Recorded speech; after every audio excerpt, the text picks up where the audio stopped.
మత మార్పిడి అంటారు కాబట్టి నేను చెప్తున్నాను క్రాంతి గారండి. 2 days క్రితం చాలా పెద్ద కుటుంబం. ఎంత పెద్ద కుటుంబం అంటే అంత పెద్ద కుటుంబం. ఓకే. ఒక రాష్ట్రానికి సంబంధించినటువంటి ఒక ముఖ్యమంత్రి వర్యుల యొక్క బంధువులండి. ఓకే. వాళ్ళు పూర్తిగా హైందవ సహోదరులే.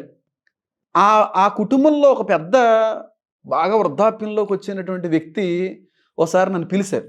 పిలిచి ఆ బాబుతో మాట్లాడాలంది అని అంటే నేను వెళ్ళాను. ఆవిడతో మాట్లాడాను. లేగలేదు ఆవిడ, చాలా పెద్ద ఆవిడ అయిపోయారు. మాట్లాడిన తర్వాత దేవుడి గురించి 2 మాటలు చెప్పాను.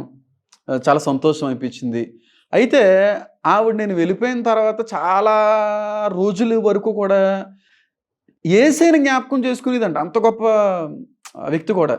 యేసయ్య నన్ను స్వస్థపరచు, యేసయ్య నన్ను బాగు చేయి, యేసయ్య నన్ను జ్ఞాపకం చేసుకుంటా అంటేదండి. ఇంట్లో వాళ్ళందరూ ఇదేంటి యేసయ్య యేసయ్య యేసయ్య అంటా ఉంటుంది ఏంటి అని అనేవారంట. ఓకే. 2 days క్రితం చచ్చిపోయేటప్పుడు కూడా ఆ వ్యక్తి యేసయ్య అంటూ చచ్చిపోయిందండి.